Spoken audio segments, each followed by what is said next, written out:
We grow food to feed our community and to keep us healthy. Eating a healthy diet is important for good health. Eating fruits and vegetables makes us go stronger.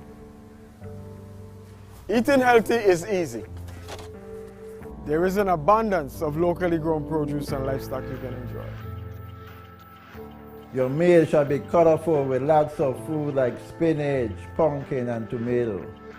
Sliced raw fruits and vegetables make a healthy snack. Local nuts, beans, lean meats, and fresh eggs are an excellent source of protein. Limit the amount of sugar and salt you consume and choose whole grain options when eating pasta, bread, and cereal. And make sure to get moving every day.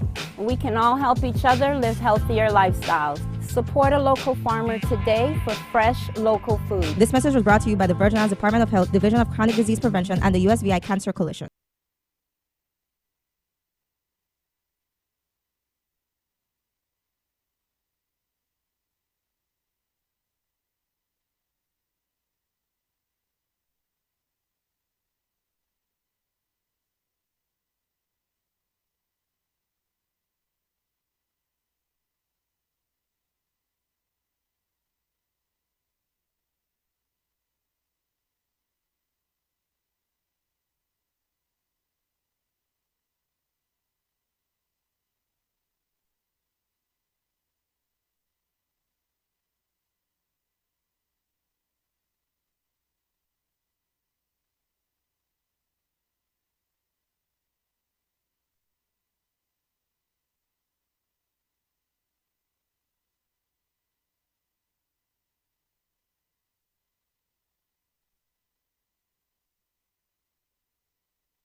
Good day, and welcome to the Government House Weekly Press Briefing for the week of April 3rd. I am Government House Communications Director Richard Mota for the benefit of the radio listening audience. Joining me this afternoon for the latest COVID-19 data and information on where Virgin Islands residents can get a COVID test, vaccine, and booster this week is Territorial Epidemiologist Dr.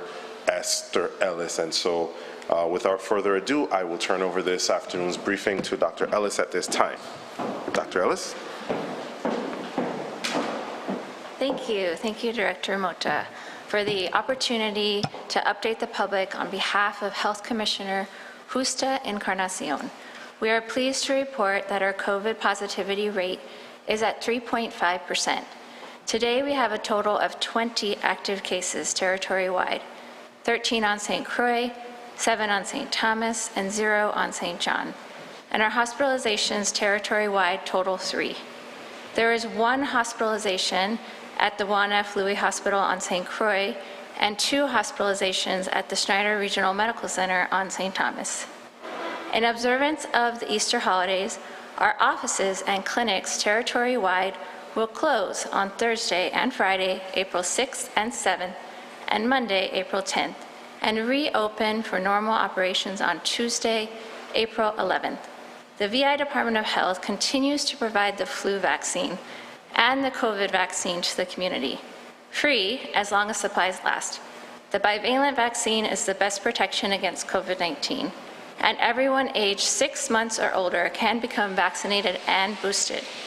Vaccines remain available on St. Croix for adults and children on the 2nd floor, Unit 5, of the old Caribe Center building at 35 Castle Coakley.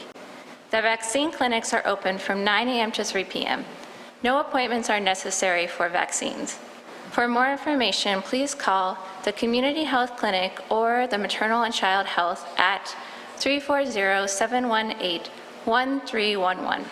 On St. Thomas for adults, vaccines are available in the Community Health Clinic on the 2nd floor of the Schneider Regional Medical Center, Monday to Thursday, 9 a.m. to 3 p.m.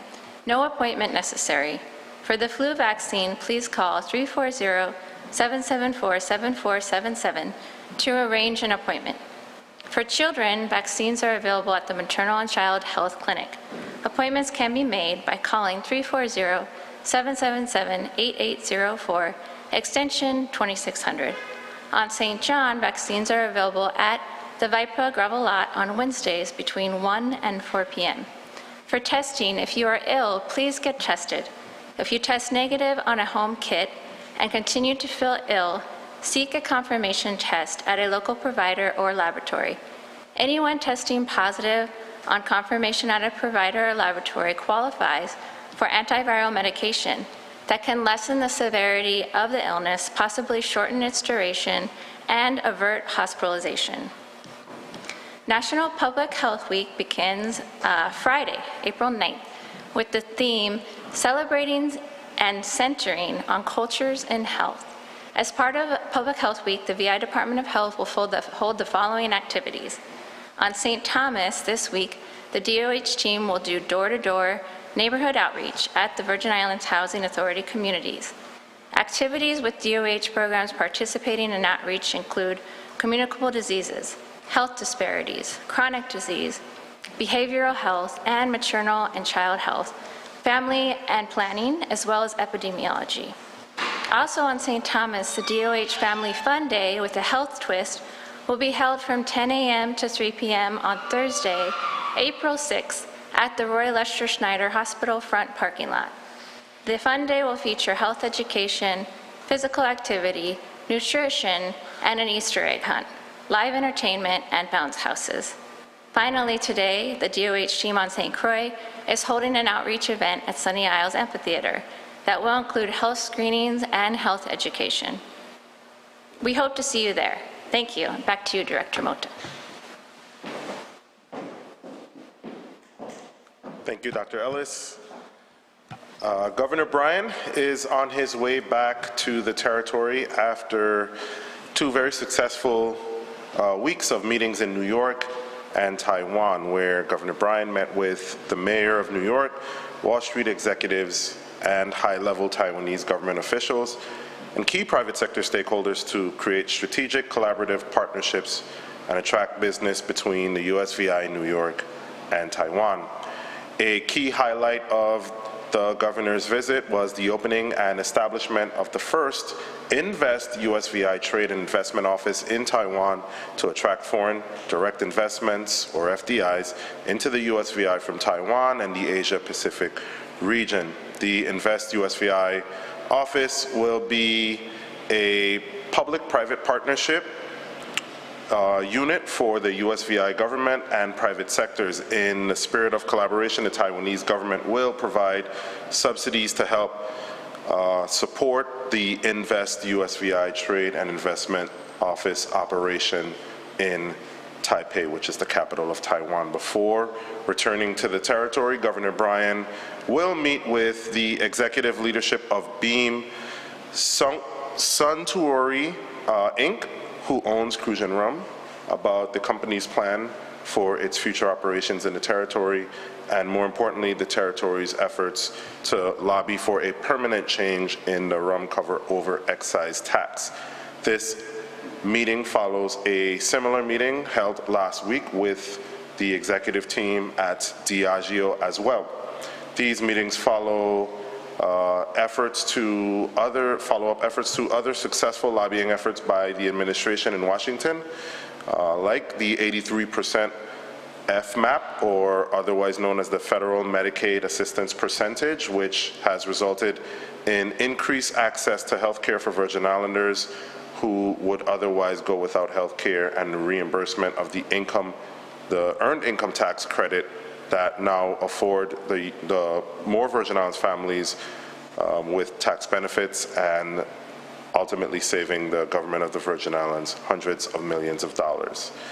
In other news, Governor Bryan has requested the 35th legislature convene a special session to authorize the Virgin Islands government to pursue a $150 million line of credit to supplement the initiation of some federal recovery projects.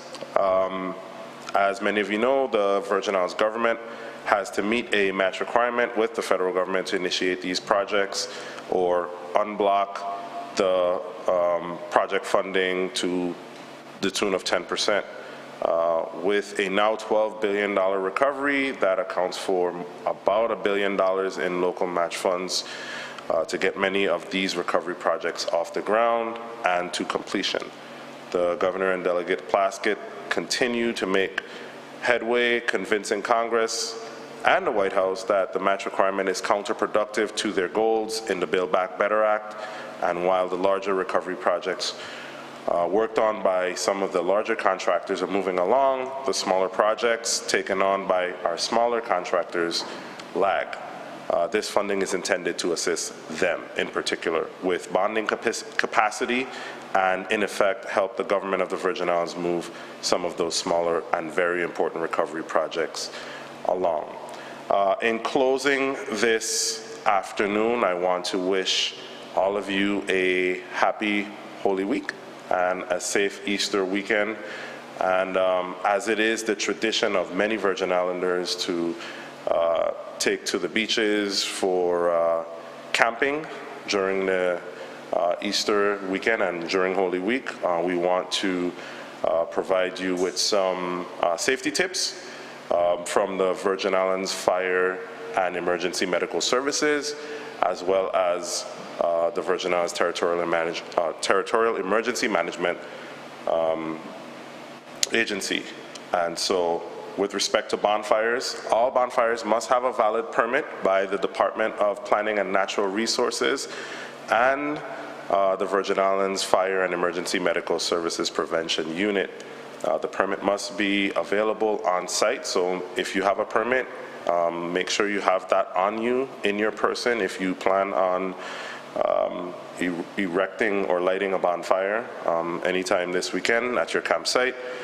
Permits are $20, and the form can be found on the Virgin Islands Fire and Emergency Medical Services website, which is VIFEMS.org. Again, that website is VIFEMS.org. Again, that website is VIFEMS.org. Make sure that you pick a flat area from something away from bushes, trees, and tall grass, anything flammable. Make sure your campfire, grill, or coal-based fire is at least 15 feet away from tents, vehicles, or other flammable items. Use propane stoves outside, that's always a good idea, and away from flammable materials. Refuel generators only when they are cool, also another good idea. Avoid wearing loose-fitting clothing near open flames. Do not cook near bush or store gasoline near campfires, stoves, or grills. Use a fire pit, fire ring, or portable grill for your campfire or coal fire. Always keep a bucket of water or sand and a shovel nearby to extinguish the fire quickly if needed. And so these were some fire tips that the Virgin Islands Fire and Emergency Medical Services asked that we share today to ensure your safety as you enjoy the Holy Week and Easter, and as you go out with the and partaking in the camping festivities. Again, for more of this information and for more of these tips, you can always visit their website, which is VIFEMS.org. That concludes the briefing this afternoon. I see that we have Suzanne Ellis from the Virgin Islands Source joining us virtually. Suzanne, go ahead. Good afternoon. Richard, do you have a list of some of those projects that the governor is looking for the special legislature to fund or to release the funding so that they can get started? Yeah, no, I do not at this current juncture. It essentially, I can provide that at a later, I can get some more of that information for you at a later juncture, but I do not right now. Okay, that would be great. And also, I saw the governor met with a shipping company, and I was wondering what the purpose and the result of that meeting was. I'm sorry, repeat that. The governor met with a shipping company in Taiwan.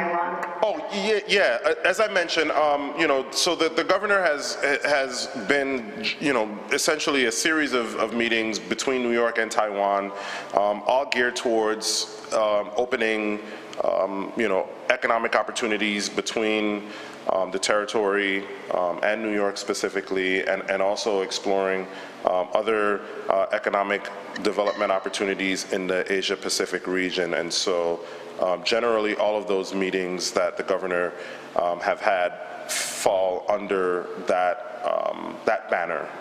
And so, not to get too far ahead of the governor, but, a lot of those conversations and meetings are preliminary in nature, and, there will be more to come on the fruition of some of those talks. Okay, look forward to that. Thanks, and happy Easter. Thank you. Happy Easter. You have any more questions? That's it. All right. Thank you, Suzanne. And that concludes. I don't see any other media on the line or with us in person here at Government House, and so that concludes our briefing this afternoon. Thank you for joining us. Next week is Easter Monday, and so that is a local holiday, and we will not be here, but we will be with you on Tuesday, April 8th. And so tune into the weekly press briefing on Tuesday, April 8th. See you next week. Have a happy Easter.